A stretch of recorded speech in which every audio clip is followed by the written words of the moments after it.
All right. Good evening, WNBA, women's basketball fans, and busted bracket victims. And welcome into the WNBA 365 network, your 24/7 365 comprehensive home for everything revolving around the WNBA, the women's basketball universe, and tonight, the 2016 March Madness tournament. Getting you caught up on everything that's going on in March Madness, along with a few other points of talk tonight across the WNBA women's basketball world. Join the night. It's a all Southern California starting three this evening alongside Crystal Thomas and Tanisha Stewart, both up in Los Angeles. Cal McClure joining you in studio from Studio 171 in San Diego. Guys, good evening. How's it going tonight? Good to see you. Hello, hello. Hello, hello. If you're here to chat about your bracket being trash, well, so is ours. And with that, if you are, you have come to the right place. And please give us your input on the bracket, tournament, or whatnot by hitting us up on Twitter at WNBA365, at Calamac3, at ShortyMamba24, or at Pup1010 with the hashtag WNBA365. Guys, as we said, we have a few busted bracket victims in this hangout. And if you want to know one of them, you're looking at the guy who's in last place in our tournament challenge this year. That is me at 7.5% correct. Because, guys, it has been a very, very wild and woolly last couple of games. We've had a lot of major upsets, including a few we'll get to tonight. But first, let's get to the scores from this evening across the tournament this evening, beginning with number 1, UConn, rolling their opponent tonight, Duquesne, 97-51 at Gamble Pavilion. Notre Dame over Indiana, 87-70. Upset tonight, number 7 Washington took down number 2 seeded Maryland, 74-65. Number 2 Texas over number 10 Missouri, 73-55. UCLA got past number 6 South Florida, 72-67. Kentucky over number 6 ranked Oklahoma, 79-58. And Stanford survived at number 12 seed South Dakota State at the Final Horn, 66-65. And number 5 Florida State upset number 4 seed Texas A&M, 74-56. Shorty, beginning with you with the first game we'll get to, of course, number 1 UConn on pace again for their 4th straight title and their 11th in school history. Again, a little bit of a shaky start, though, for UConn beginning the game today. Fell behind early, but of course, Breanna Stewart came alive later in the first quarter, and they ran away with a 97-51 win over Duquesne, who for a bit there, Shorty, really played up to the potential and caliber of UConn, but apparently, though, that gas gauge immediately hit empty after the first 10 minutes, and they were pretty much easy pickings for that entire UConn team. UConn ran away with that game. By the time I had turned the television off, it was a 33-point lead for the Huskies going forward. Shorty, any difference that you may have seen, perhaps, in this game tonight between those two schools? Well, because Duquesne didn't really know what to expect, and neither did UConn, I think it made it easier, for, Duquesne to come out and play their game, as would any other team do, at least in the first quarter against UConn. They came out, played their game, but once UConn filled them out and, figured out what they were doing, they knew how to match it then quickly, and then that became the destruction for Duquesne. So, it always happens like that for UConn to get some teams who they aren't familiar with, and they have to fill them out. But once they figure everything out and see how that team applies pressure or whatever the case may be, then UConn knows how to defend them and go in on the attack. And that's exactly what happened, and UConn just steamrolled them over. Crystal, we saw the Huskies set I believe, a new tournament record for, biggest win, I believe, perhaps, in the opening round when they destroyed Robert Morris in their first game at Gamble in the night. You kind of saw Duquesne kind of expose UConn for at least a good half of that quarter up until that tide turned, and then that well-oiled machine just, rolled over Duquesne for the remainder of that ball game.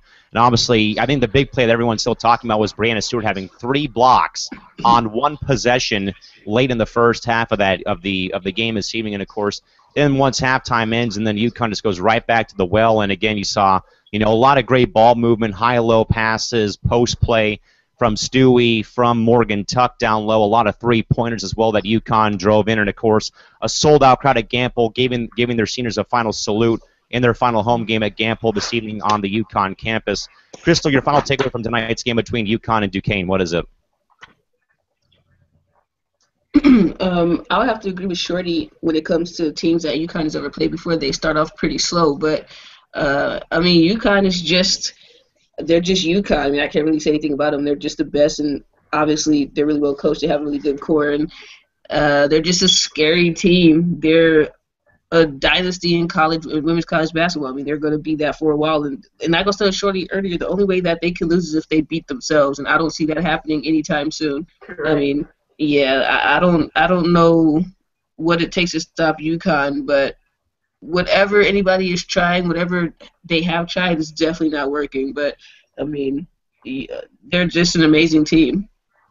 So again, folks, UConn wins again tonight, 97-51 over Duquesne this evening from Gampel Pavilion. Guys, you have a game we'll get to next.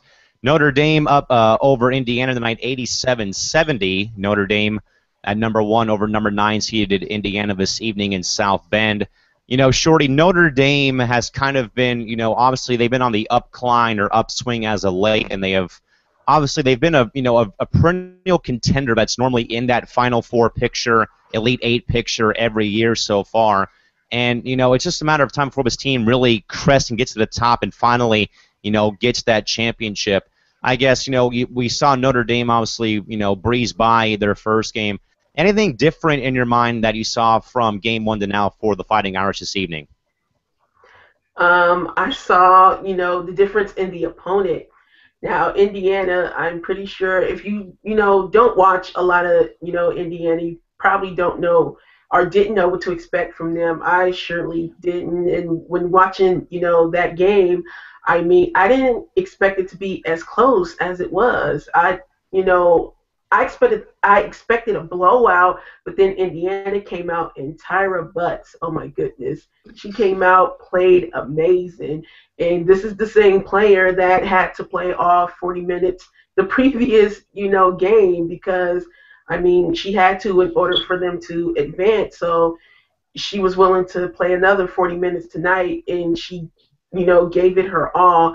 And it was, pretty close. Like I said, it wasn't the blowout that I had expected. Indiana came in, they came through, and they came through at least to, pretty much give Notre Dame, excuse me, a real run, in this game. And I'd say Notre Dame had to play above of what they normally, had to, just because Indiana was that good. But overall, Notre Dame eventually prevailed. Crystal, obviously, Shorty said expected a blowout. The game finished with Notre Dame only winning by 17, 87-70 tonight in South Bend. So obviously the opponent played a role in perhaps that scoreline being a bit closer than what we probably were expecting. But what did you notice, though, differently in Notre Dame's game tonight when they did play Indiana this evening? I think I'm going to assume that they probably took Indiana a little lighter than they should have because, like Shorty said, no one's ever really seen Indiana play like that before, or never even really seen them in the women's tournament. I don't know if this is their first time in the tournament at all, but no one's ever really seen them play. So I think Notre Dame kind of looked at them and was like, oh yeah, this is going to be easy. But when they realized that it got a little bit harder for them, that's when they started buckling down and playing a little bit better. I mean, if this is the Indiana teams we're going to start seeing, then I guess we should be prepared to see them in tournaments a little bit more down the line. But, I mean, in all honesty, Indiana wasn't even supposed to get this far, but they did. But I think Notre Dame kind of just looked at Indiana and was like, oh, that's an easy win. And then they realized that it wasn't as easy as they thought, which is why you should never underestimate anybody that you're playing for that reason, especially during the madness of March. You know, and there's that old saying too, guys. Well, the good teams always can, seem to win even when they don't play their best. So obviously Notre Dame showed up tonight, of course, and perhaps maybe stumbling a bit because of the opponents we said. But again, Irish over the Hoosiers, 87-70. Guys, major upset that pretty much further busted people's brackets tonight. Number 7 seed Washington runs rampant and defeats number 2 Maryland 74-65. Kelsey Plum a game high 32 points, 6 and 7. Tonight for the Huskies out of the Pac-12 Conference. Maryland, a number 2 seed, falls out of the potential Final Four picture with a 8-point third quarter, where the Huskies beat them 20-8 in that third quarter, and then put up 25 more in the fourth to cement their ticket to the Sweet 16. Shorty, my goodness, I think all three of us in this hangout and a lot of other people that either had Maryland in the title picture, winning the title perhaps, or in that title game. Man, oh man, those brackets took a further beating tonight. Your your final takeaway though from another perennial upset, here in the tournament. First of all, I just want to say, Pup, I hope you don't pass out from a heart attack and die because of this, because you actually had Maryland in the Final Four. Mm-hmm. So that was pretty interesting there. But, I mean, it was, oh my goodness, this is one upset that, of course, as you stated, none of us predicted. I mean, I didn't have Maryland pass, I would say, the Sweet 16. But I didn't think they would leave out this early, and they did. Oh my goodness. Washington came out hot. They came out hot from the start of the game. Kelsey Plum, my goodness, 32 points eventually, and winning the game. Oh my goodness, she came out hot. The whole entire team just, oh my goodness. I know they've been good, this season in the Pac-12, but I think they definitely had to play, I would say out of their normal selves to get this victory versus Maryland, and that is what they did, because my goodness, Kelsey Plum, she was exceptionally, awesome. And as far as Maryland, I mean, they just couldn't sustain. They couldn't sustain any consistency. I mean, they fell behind, and that's where they stayed pretty much. Crystal, this is a game that'll probably give Brenda Freeze nightmares for the next couple of days and probably for the rest of the week. I mean, obviously, an 8-point third quarter, and Washington, saw that opportunity. It was like a shark smelling blood in the water, and they went in for the kill. And I mean, 20-8 outscoring them in the third quarter. Obviously, was the fork in the road and the derailment of the Terrapins tonight. Again, 20-8 in the third quarter, but 25 to 23 in the fourth. So obviously, there's a big gap there between 8 points in the third and 25 in the fourth for Maryland, and it was a game, obviously, that none of us saw. I had Maryland in the Final Four, but losing to South Carolina, and as Shorty said, a lot of people either had Maryland in that Final Four picture, or in some cases in the title game, or even in one instance, winning the whole shebang. So obviously a lot of people took blows tonight in the tournament challenge or just in brackets in general. Crystal, final thoughts about tonight's game? You said Brenda Freeze is going to have nightmares. I'm going to have nightmares. Oh, my goodness. Like, don't die on us. I like Shorty said, I had Maryland in the Final Four. I didn't think they were going to go to the national title game. I think they were going to get stopped by who I have, South Carolina, in the title game. But oh my goodness, I was hurt. Like that was one I was really banking on, because yesterday I had a lot of my brackets had upsets on them, and today I did a little bit better despite Maryland losing. It was heartbreaking. I don't know if anybody saw my tweets today, but I just had to just let the gifts go. It hurt my soul. Like Shorty said, Maryland's not very consistent, especially on the defensive end. I think that's the thing that hurts them the most. Maryland has never really been a good team defensively, and I think if they would have latched up on defense, they possibly could have won the game. I mean, like you said, an 8-point third quarter, that's unheard of. I mean, especially for a team of Maryland's caliber, especially for a team that's supposed to get further than what they were. But I think, I like Brenda Freeze as a coach. I think she's going to learn from this. Next year they're going to have a new slogan. They're going to just try to get back to where they were and hopefully eventually get back to winning a national title like they did. I think that was, what year was that? I want to say 2006. Yeah, 2006. So, I mean, if UConn's in the way, then no. They won't. If South Carolina's in the way, then no, they won't. But we'll see how far they can get next year. So again, folks, major upset again. 7-seeded Washington out of the Pac-12 takes down number 2-seeded Maryland 74-65. And of course, a shout out to the homie Kelsey Plum out of La Jolla Country Day High School in San Diego, 32.6-7, and the Huskies' upset victory over Maryland. They'll move on now to the next round. All right, Shorty, back now across the scoreboard. Number 2, Texas takes down number 10 Missouri 73-55, a final score this evening down there in the great state of Texas, again, 73-55, led by a 17-9 first quarter for the Longhorns this evening.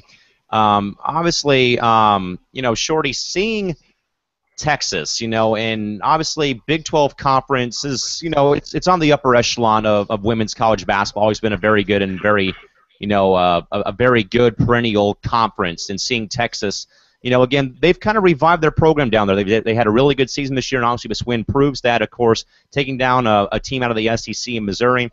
Shorty, final observations and outlook from this game tonight. Well, I think Texas resurgence had a lot to do with Tina Thompson. Tina Thompson has, spent, this season working a lot with Imani Boyette, and she has shown a lot of improvement, because of that. So Tina Thompson, a legend in her own right, has definitely turned that program around. But as far as the game goes, I mean, Texas just pretty much came out hot from the start and just eventually blew Missouri out. I mean, and it was even a surprise for me because, I don't know, personally, I didn't think Missouri would even make it to the second round anyway, but, they did. They proved themselves against, BYU in the first round. So, of course, when they came into the second round, we pretty much already knew that Texas would be too much for them, and that showed in this game tonight. Yeah, obviously, you again, Crystal. You kind of see this kind of come to fruition again. But Shorty though, Crystal brought up a pretty good point though about kind of Tina Thompson kind of helping revive the Longhorn program. And obviously, when you can bring a former player in any sport to be on a coaching staff, that is such a huge asset to young players, even age veterans. And Tina, I think, is and I would agree here, is she's kind of been at the forefront in some way for the revival of the Longhorn program. Obviously, we've seen what Don Staley has done at South Carolina, and what other coaches have done that were players in the WNBA or even any sport at any level. But Crystal, your final observations though about Texas's win over Missouri tonight. I just want to say, Shorty, ha ha, because Shorty picked Missouri. But I agree with Shorty. I think I picked Texas. Oh, you picked Texas? Yeah. I thought you picked Missouri. Well, my bad. I thought you picked Missouri. But I have to agree. I think Tina Thompson has done wonders with the post players, not just Imani, but the post players in general. I mean, that was something that Texas was kind of weak on before she got there. And the conference out there in the Big 12, I mean, you have to have some really, really, really good post play. I would say their post play probably was mediocre at best before she got there. And, I would love to see, even though it's not over for Texas, I would love to see what that post looks like for them next year. I know Imani's going to be graduating, so I would want to see how well they develop and who they bring in to replace her. And I'm glad Texas got the win because, like I said, if not, my bracket would have been just horrible, man. I mean, Maryland really let me down. The Turtles, man. The Turtles. Just go find the paper shredder and put it down the shredder and just be done with it. A quick shout out to one of our good friends, Steve Rice, Women's Basketball Daily, who said kudos to Robin Pennington. That's a revival in his mind. So shout out to Steve for hopping in the chat box tonight, playing the role of swingman this evening on our starting three tonight. Shorty coming out to our neck of the woods up at Pauley Pavilion up in Los Angeles. UCLA got by a red-hot South Florida team, 72-67, a game that came down, one of the few games that came down to the wire tonight. Jordan, Canada, 19 points, made 6 free throws in the final 25 seconds as the Bruins got by the Bulls tonight from South Florida. Shorty, good game tonight up there at Pauley. What are your thoughts about tonight's win for the Bruins over South Florida? Now, this may have not had the same impact as Maryland, Washington, but this matchup still hurt me because I actually picked USF to beat UCLA, and they ended up UCLA pulling the upset. I mean, from watching the game, in my opinion, USF just really wasn't. They weren't themselves. Courtney Williams wasn't herself. She wasn't, shooting normally as she would. She was just pretty much off. The whole entire team was off. It was like they couldn't buy a basket whatsoever. And, oh, man, Jordan Canada was really great. And Billings, oh, my goodness, she was just blocking nearly everything in sight. But, yeah, I mean, props to UCLA for pulling up the upset there. And Carrie Corver, oh my goodness, she was shooting like her cousin out there tonight because, she had, some good three-pointers to go down. But, yeah, I wasn't expecting it. UCLA broke my heart by pulling the upset, but much props to them. Yeah. I mean, Crystal, probably, I wouldn't say instant classic, but a really classic game, though, to watch tonight, obviously. It comes down to the wire, like a lot of the games in March Madness normally do. And again, Jordan Canada, cool under pressure. 6 made free throws in the last 25 seconds, keeping UCLA ahead in a short. He's pulling up a pretty big upset over South Florida, who was, a really good team in the top 25 this year out of their conference this season. Again, one of those mid-major, kind of upper-tier conferences, and again, they battled their way through. I guess, Crystal, is it more so about Jordan Canada at the free throw line in the game, or what other talking points do you have, though, about the game? Because I think for me, it's the crunch time free throws and a pretty pressure-packed situation for UCLA to move on. Well, for me, I didn't feel like UCLA beating USF was an upset, and if it was, I guess I won that upset on the bracket. But I think Jordan Canada being so calm and cool and collected at the free throw line. I mean, especially for her being at college, a lot of college players they don't have that experience. Like they get over there and they freeze, but watching that game was actually amazing. I think that is a classic. USF, I would say you guys have to watch out for them because in a couple of years they're going to be possibly in the Final Four, maybe even in the championship game one day. I mean, they keep getting closer and closer each year, and it was a close game. It was interesting. It got close, then it got far. They got really close again. I think that USF in the upcoming years they're going to be a team that everybody's going to know more. They're going to be a team that everybody's going to have to watch out for. Might even be a team in the Final Four. Who knows? Yeah, I would probably say it's a combination of two words. I think it's a setgress for USF. That is a setback, but progress for them going forward. I mean, what they've done, reviving that program and getting on the map in women's basketball, nothing but good things going their way for the next couple of years. They will be a team to watch, to say the least. Next matchup, Shorty, Kentucky over number 6, Oklahoma, 79-58 this evening in the second round of the Lexington Regional. Again, that's 3 over 6 tonight. Alexis Jennings for UK, 13-8 and 1 steal. Kaylin Williams, 9 points, 9 rebounds, 1 assist for the Sooners, who were outscored 15-8 in the second quarter of the night of the ballgame. So obviously, Shorty, UK, obviously seeing them tonight, of course, they've always been up there as well, though, too. They've always been a hybrid school for a lot of the future pro talent. And again, Oklahoma held their own for a bit, but again went cold in that first half. What did you see differently, though, for UK in the night's game in your mind? I didn't really see not much differently. UK eventually came out and did, what they wanted to do, which was, get in transition. That's what they're best known for, the transition game. But I said it was, pretty close in the beginning. I thought, Oklahoma sort of gave them a game, at least in the first quarter, just that same thing of, the teams trying to fill out each other. But once, UK pretty much figured out what they were about. They went through and steamrolled over them. Jennings, had a good game. Michaela Epps didn't really have the normal game as she usually would, but, she still contributed in other ways and was still effective. But I pretty much had UK in this matchup without question, and they did. And ultimately, that's why I was hoping that Maryland would win. So UK and Maryland would meet in a Sweet 16, then UK would beat them. But unfortunately, that's not going to happen. But great win for UK. And Crystal, like Shorty said, though, Oklahoma, again, like I said, they held their own for a bit. They were down 1 after the first quarter. Then, the wheels came off the bandwagon for them. Again, they got down 15-8 after, it was 15-8 scoring-wise in that second quarter of play. And I think it was just another case, though, of that gas gauge for a team going from full to empty, again, exerting all their energy early in the game against, pretty much a bigger, faster, stronger team. But, again, 3 over 6. In the seeding matchup. What about your thoughts for tonight's game for UK over OU? I mean, like Shorty, I really didn't see anything different. They pretty much played the same they always do. I would agree, Michaela Epps.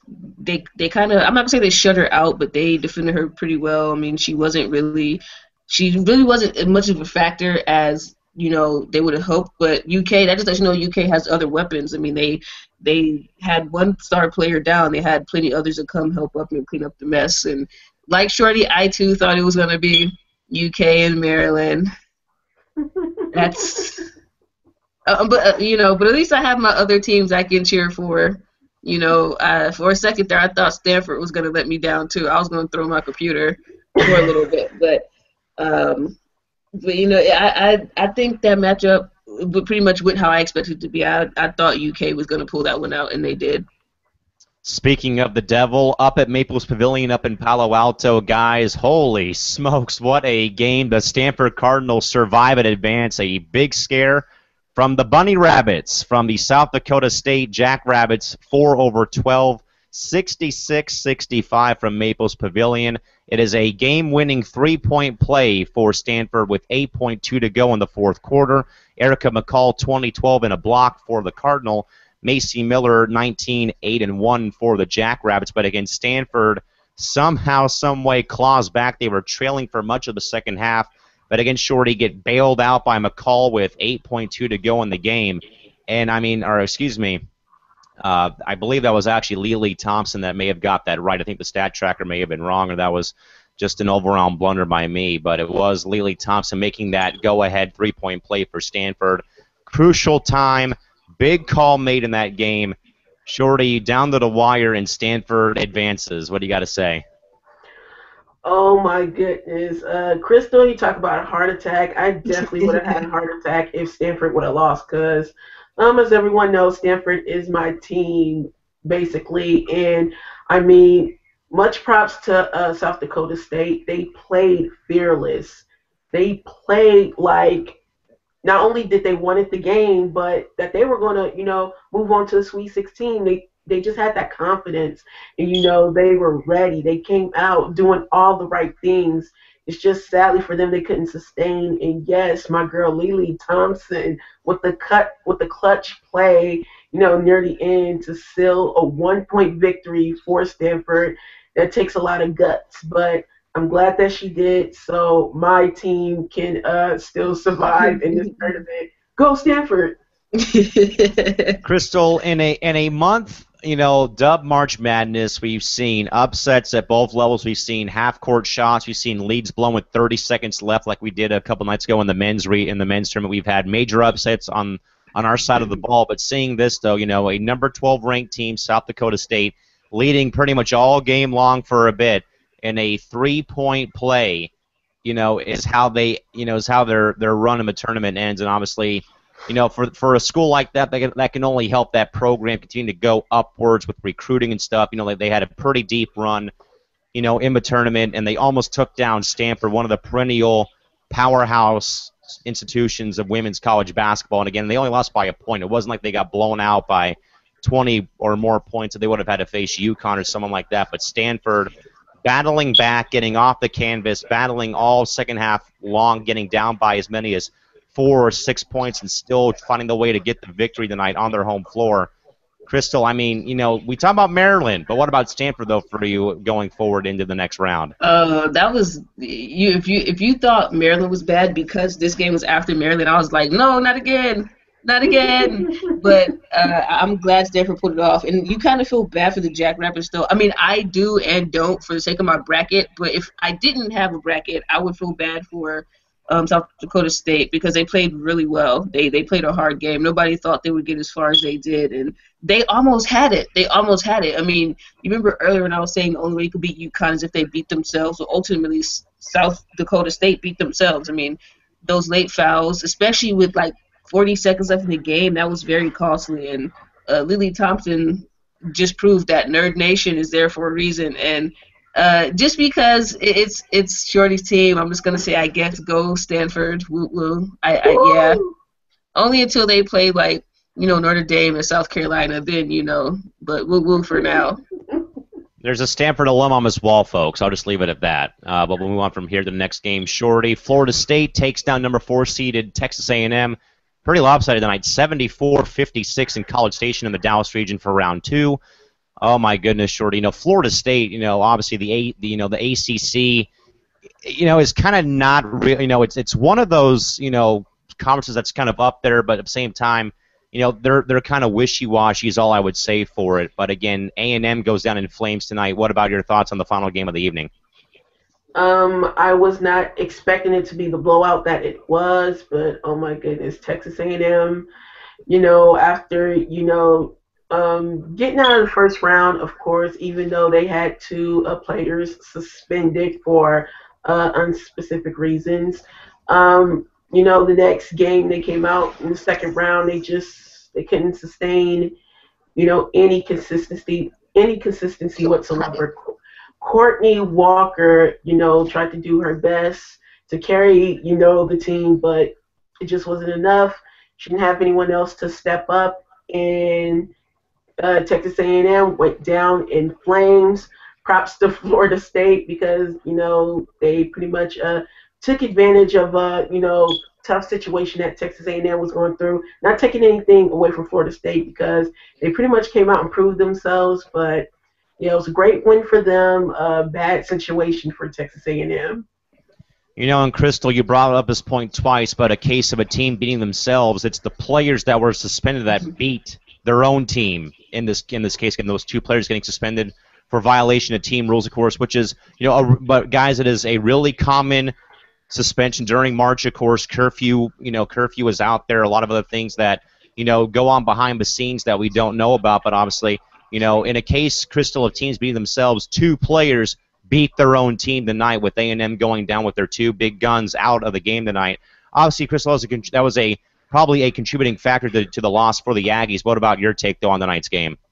I'm pretty sure they feel really bad about that, too. I'm pretty sure they're probably sulking and saying if we didn't do whatever we did, we'd be right there. We could probably help this team win. And to be honest, I don't know if there would have been much of a difference on the court. Who knows? I mean, who can we say? But I think that they're probably beating themselves up about it.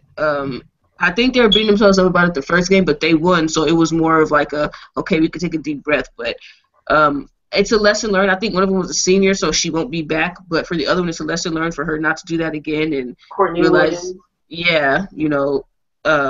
It's a lesson for her to realize, like, I can't do this anymore. I want to help my team win, and it just sucks that that's the breaks. You have to learn the hard way, and I mean, some people get it, some people don't, and hopefully she gets it.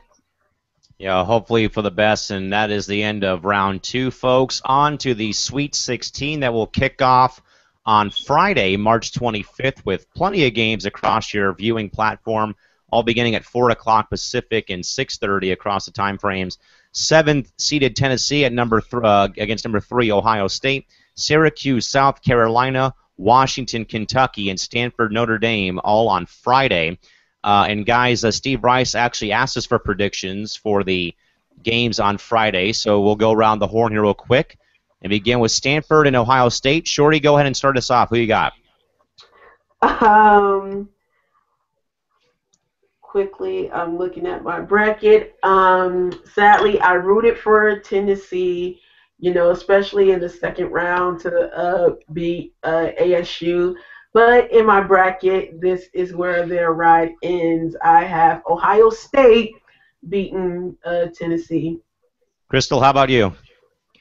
For some reason, it's not showing my little check mark, but I believe I picked Ohio State.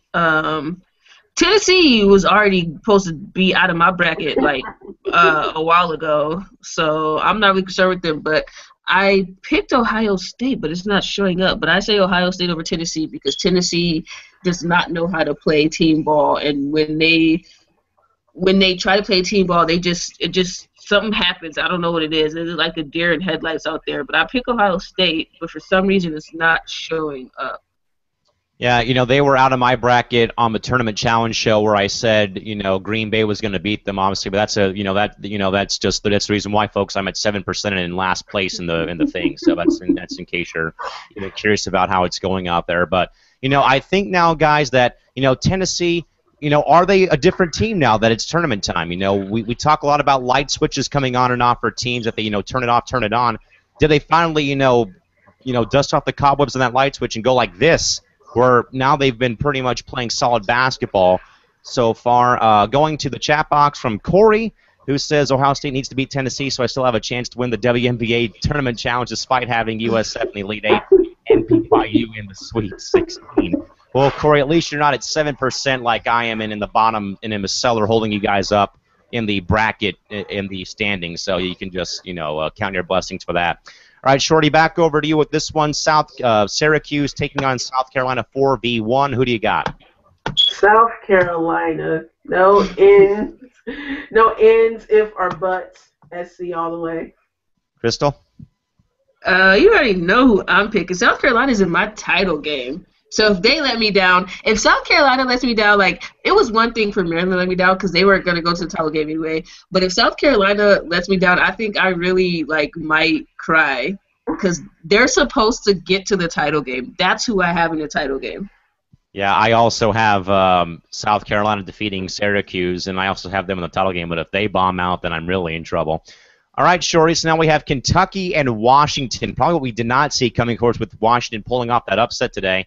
So it's kind of it's almost like an open pick for you, but who do you got and why? I think there's going to be a great matchup because I definitely want to see how Kelsey Plum will do up against the UK defense. But for this one, I have UK all the way.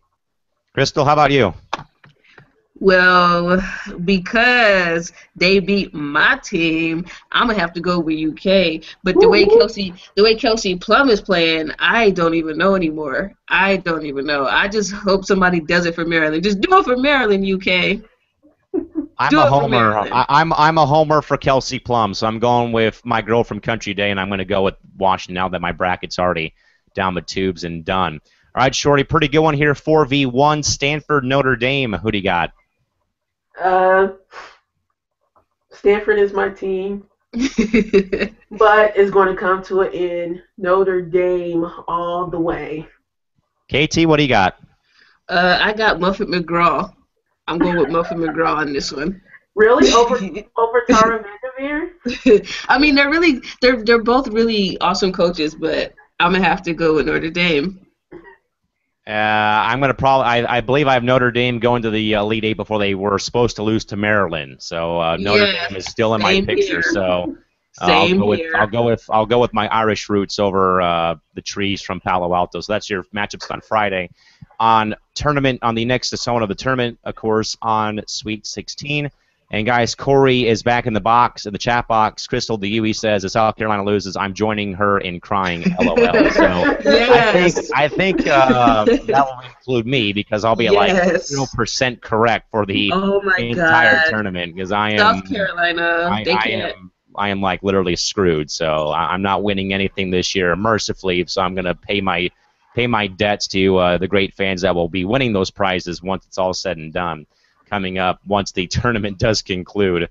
And again, folks, our next contest will be the 2016 mock draft challenge that Eric will be hosting coming up in a couple of weeks. Well, guys, to the pro ranks tonight, the WNBA, of course, today a welcome message was sent out today on NBA TV and across all 12 teams on social media by new WNBA League President Lisa Borders today. Who also held a Q&A earlier on WNBA.com, recently put up a few days ago as well. Again, guys, obviously we've not really had a chance to really hear or see Lisa. Obviously, we heard about the move, though, that she made, of course, bringing Verizon Wireless into the equation now as the new marquee sponsor of the league. You'll see their ads on 10 of the 12 jerseys except Connecticut and San Antonio. And, of course, there'll be a lot of great marketing, hopefully done by Lisa and the crew for the draft, for the All-Star game in the future, for the playoffs and everything else, including tip-off week beginning on May 14th. So, Shorty, seeing Lisa's message again, we know that there's a lot of implications, a lot of spotlights are going to be on tonight, of course, the 20th season for the WNBA going forward. Shorty, seeing Lisa's welcome message, on social media today, obviously, your overall take, though, about I guess your overall take and stance, though, about Lisa's really like this being her actual first day on the job, now that she's welcome and said hi to the WNBA and women's basketball fan base?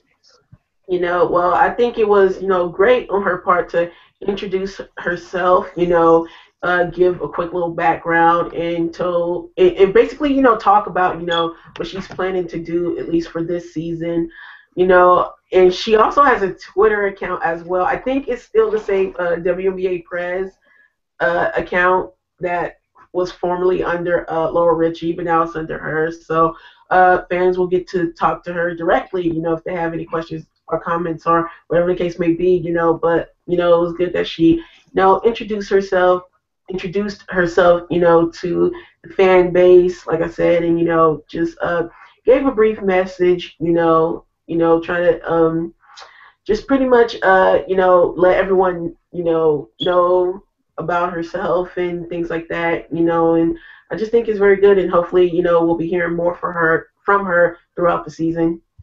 And want to give a quick shout out too, guys, to our awesome Sixth Man of the Year, Todd Mintz, back with us tonight. He pops in the chat box to say good show, same message as always. But Shorty, he wants to ask both of you guys. We'll get to you first, Shorty.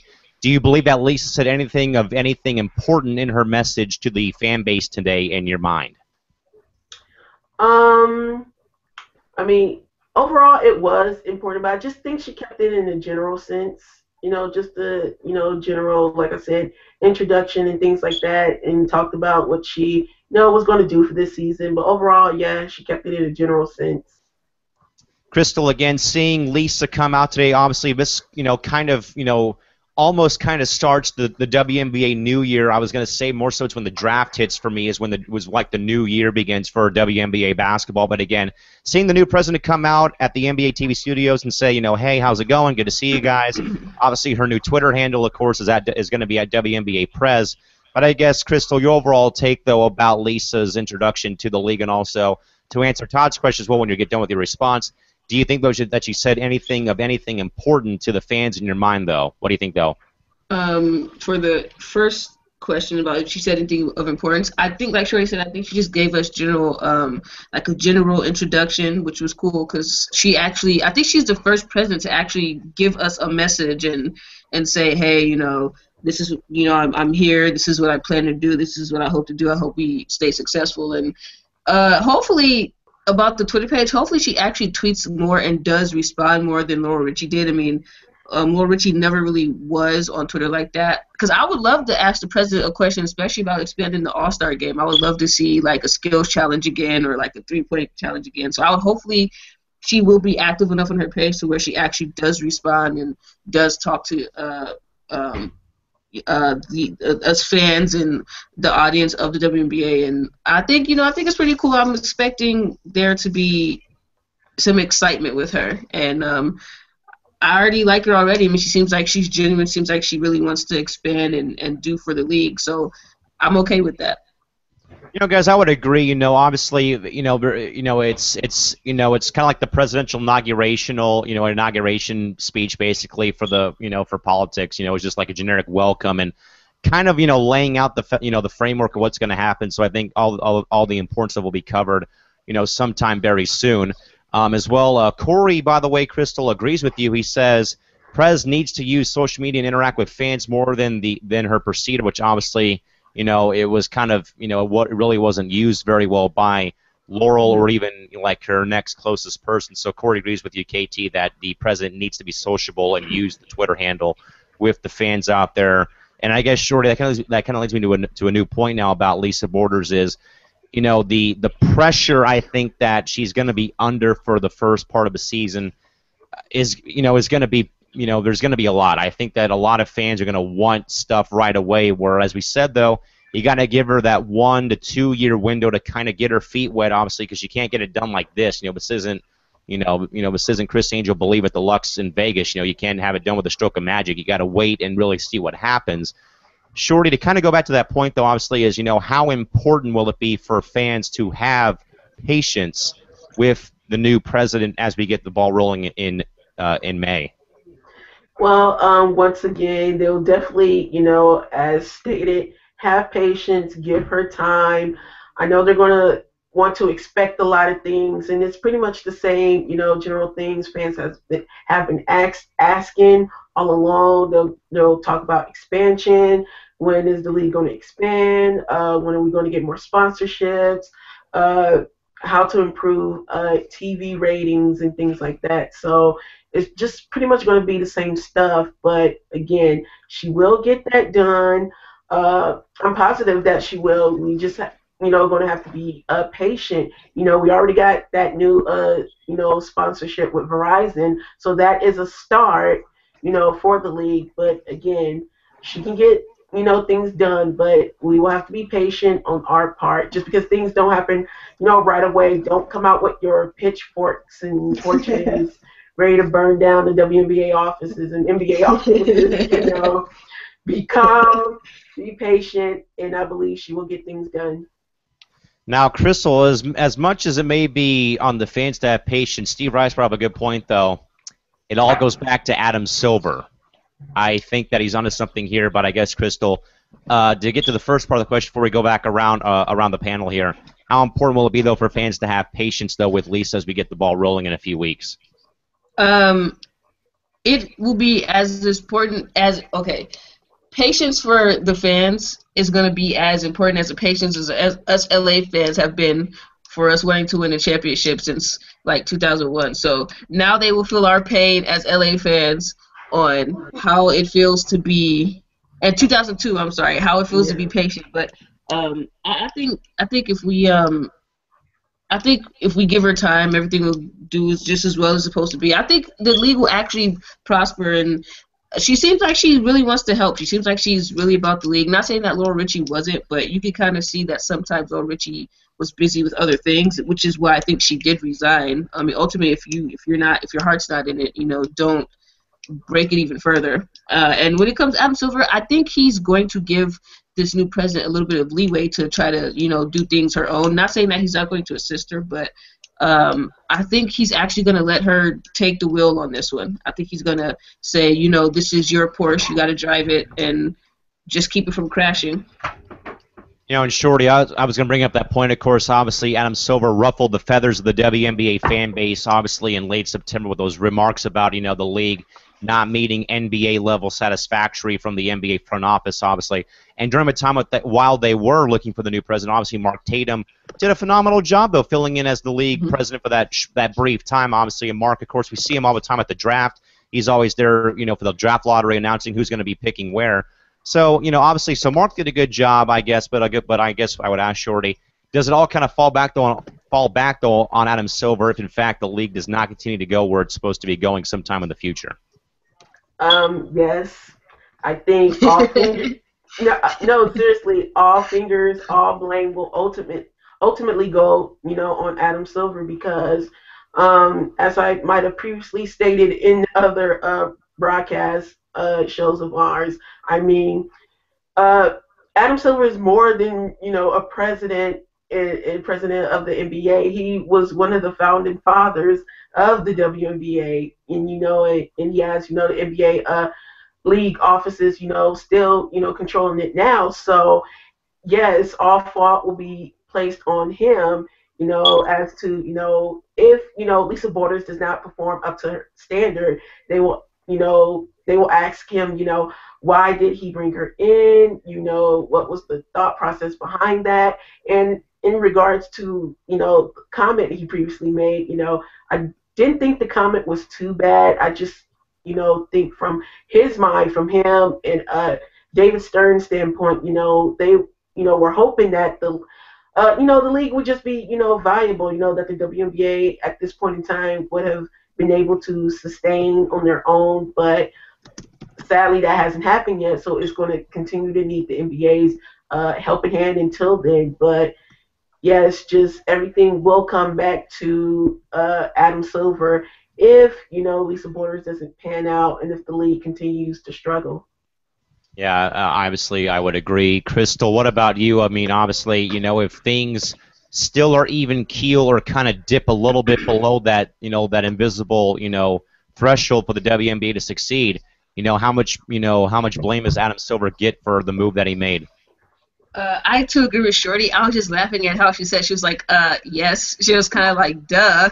But I agree with Shorty. I mean, I feel like he will have some blame in it because it's like the WNBA is their child, and you're not supposed to neglect your child. And it seems like sometimes the NBA neglects the WNBA when it comes to certain marketing plans and certain, things in that aspect. So I think it will be okay. I mean, that's my opinion. But if everything falls, it is his fault because you just completely neglected your child, pretty much.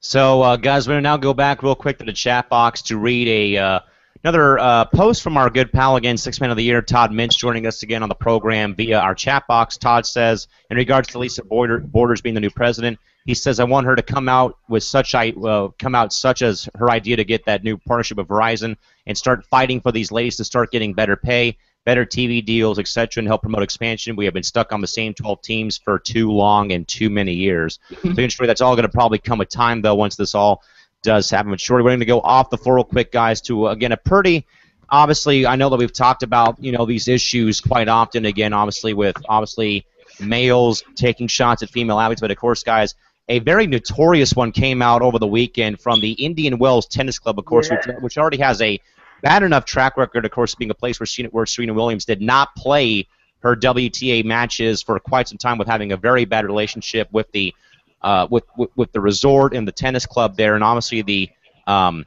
tournament director comes out after Victoria Azarenka beat Serena Williams for the championship on Sunday.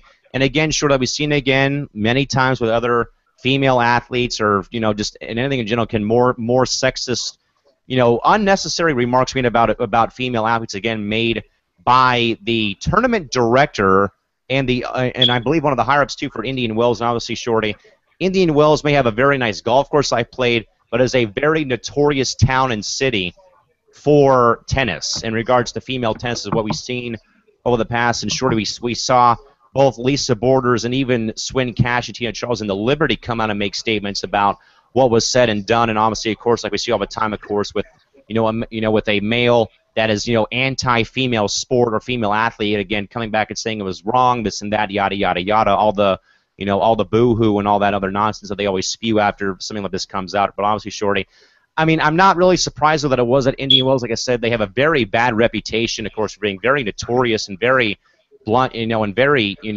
critical and negative towards both male and female tennis players up in Indian Wells. Shorty, any reaction to the story that broke yesterday across ESPN and across other media outlets yesterday and into this morning? I mean, I had seen the story. Yes, it's all over the place, and I'm just like, wow, because if you look at it from a business standpoint, you're like, dude, like, what are you doing? What are you doing? I mean, even if, it seems like he genuinely feels this way, okay, so that's what you think, but at least keep it to yourself, because to just blatantly, just speak your mind out in the public to the press, it is bad for business. Not only is it sexist, of course, but it's bad for the brand. This guy is a director of the whole operation, and it's bad for future sponsorships. Like, so what do you tell your sponsors? Oh, well, we have this product is good, and then we have another product that's lesser than, but still sponsor our lesser product anyway. That's pretty much what he was saying. And it doesn't make any sense. Like I said, it is bad for business to, publicly state that, the women's tennis side is lesser than, it's bad for future sponsorships for them. When you are supposed to be the director over it, supposed to make sure, both, leagues prosper. And for him to, say that out public, like I said, totally bad for business, a boneheaded move. I don't know what's going to happen to him in the future. He may be removed and replaced, but again, just terrible.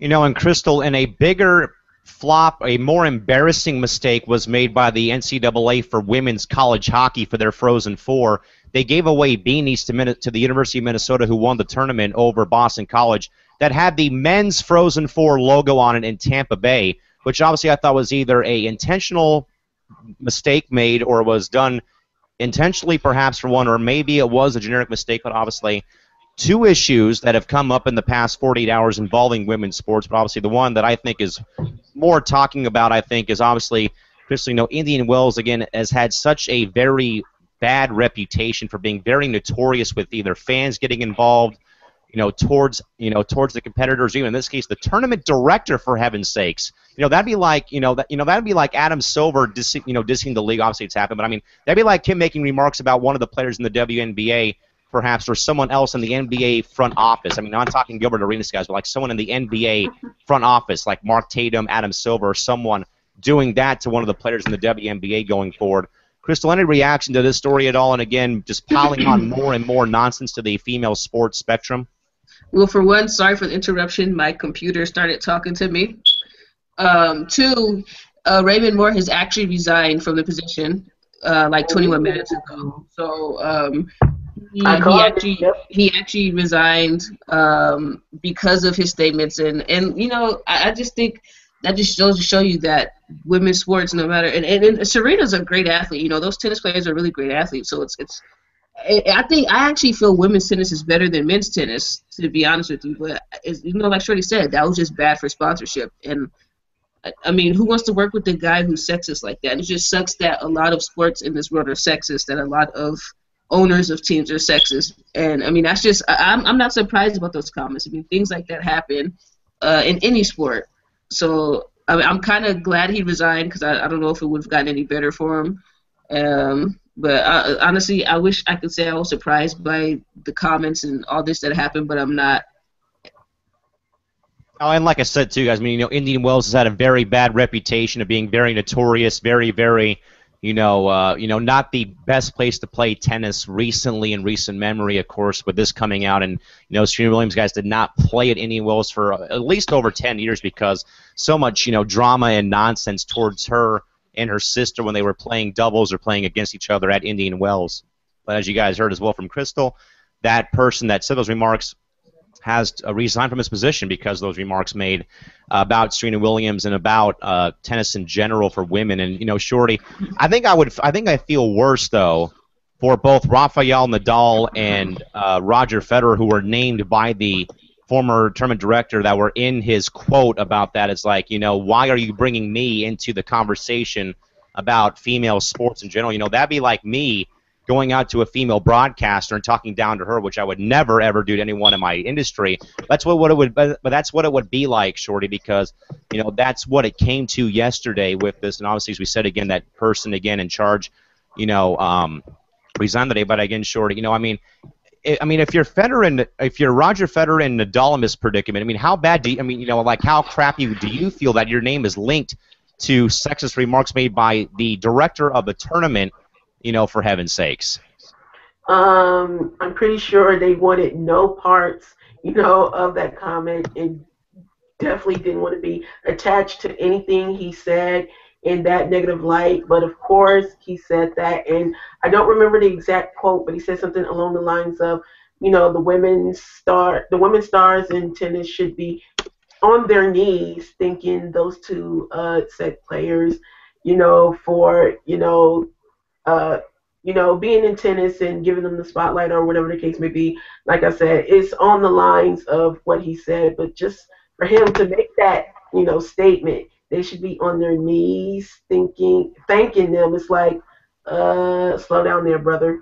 But yeah, I mean, and ultimately, yes, he resigned. It was good on his part, and he pretty much, knew the outcome, knew what it would be, and it's great that he did that because, women's tennis and tennis overall doesn't need a person like that or even being associated with that kind of attitude. So his resignation was great, was a great look for the tennis league.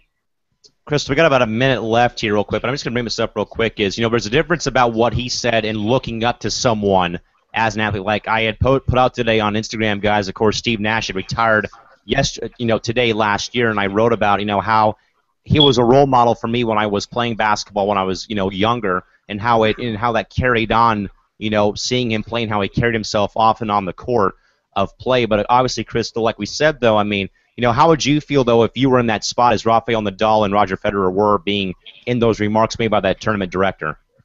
I would probably kind of be like, why are you adding my name into something? I'm pretty sure they don't feel that way.